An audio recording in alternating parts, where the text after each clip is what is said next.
Hello everybody, Xander here, and today we're back with another book review, finally finishing off August, and actually being somewhat on track, as September is finally actually going to be, readable during September. So, I'm proud to show off the final book of August, The Wager, A Tale of Shipwreck, Mutiny, and Murder by David Gran, who is the author of Killers of the Flower Moon, which I read last year. And I'm excited to read this guy's stuff again because it doesn't seem like a bad biography author. And this is it's definitely a tale of shipwreck, mutiny, murder. It's a story I'd never heard of, but, is a still familiar one. A ship accident around the 1700s. Stuff happens, though sometimes more crazy stuff happens during these stories, but this one is still interesting, if tame, in terms of shipwreck stories. Like I said, this is the 1700s, mostly the mid 1700s, and chronicles the tale of the HMS Wager, which eventually, of course, wrecks near some islands around the Pacific Ocean, specifically. Good thing there's a map on both ends of the book, and two halves of the crew try to survive on their own, and some people go a little crazy. Happens. I guess that's kind of all I have to say. I don't think it's really spoiling it if I did tell you all that happens, but I'm not, even if I just read this, I'm not always great with details sometimes, especially when it's extensive enough and real. But also I want you guys to read this book and read about all that happens and see what you think. But I do like this book. Obviously, it's a little hard to be like, oh, I didn't like this biography unless it's just terribly written, which I have yet to see a terribly written biography, but they are probably out there in whatever shape, way, or form. But yeah, this is good. Like I said, David Gran can write a decent biography. I do like I like the diversity of his, subjects. Like, we went from a Native American group in Oklahoma experiencing, a series of, murders and just sort of unrest, in their area, and as well as the FBI being involved, of course, to a British, ship, dealing with, a wreck, and the crew having to survive. So I do like that. I like when an author can do that and do it well.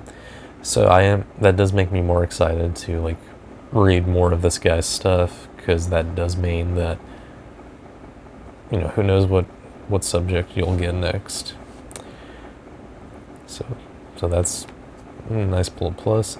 I do like,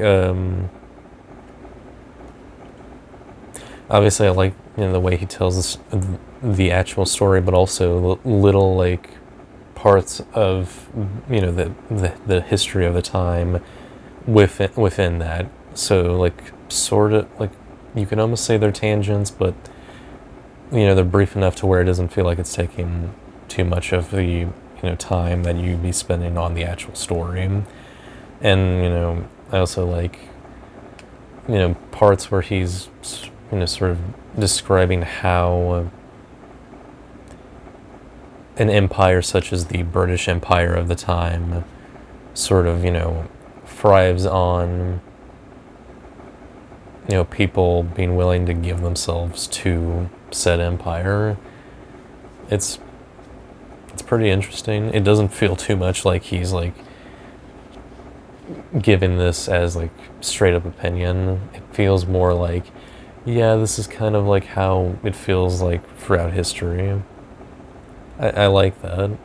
And it works quite well. It doesn't feel too much like he's injecting his opinion, really. It just kind of feels like, yeah, that's just kind of how that kind of is. So yeah, pretty cool. And of course, I love the cover. I don't talk about covers too much. And this cover, let's talk about it because it mentions. So the part of the cover is a painting by, let's see here. Okay, by Peter Mutiny, circa in 1720 to 1730, called "Ships in Distress in a Storm." And then the design itself is by John Fontana. So it's like that guy took this painting and then kind of like I guess sort of spruced it up, kind of made it big, add some text and stuff, because, and that's another thing. There's pictures in this book.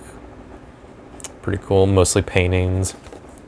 And what do you know? I kind of came across the exact one. Well, I don't think it's the exact painting, but it looks very similar. Because this is specifically, the wager, and this was painted by Charles Brooking in 1744.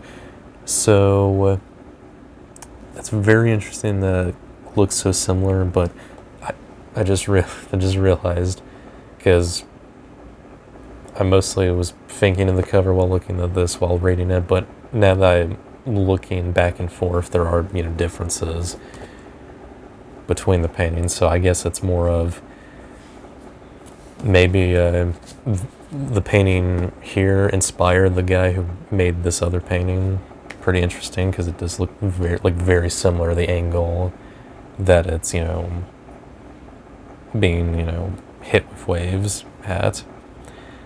So yeah, I guess that's all I have to say about this book. So yeah, go check it out if you can. I don't know if there's an audiobook, but I'm sure an audiobook of this would be pretty good. In terms of rating, don't let me forget, I will give The Wager by David Grann an 8 out of 10, because I feel like that's pretty good for me to give this, because again, I'm not well versed into biographies to where I can be like, oh, this is the best biography, outside of the writing actually makes me feel intrigued and captivated by this tale. So that's the most I can probably give it. So yeah, pretty strong enough rating. Again, check it out if you're into ships and stuff. I mean, the cover should probably draw you to this like it drawed me. So yeah, that is my review for The Wager. Be sure to like, comment, subscribe, check out some of my other stuff, book-related stuff, and then look out for my September stuff, which finally rolling out. And I'll see you guys next time. Take care.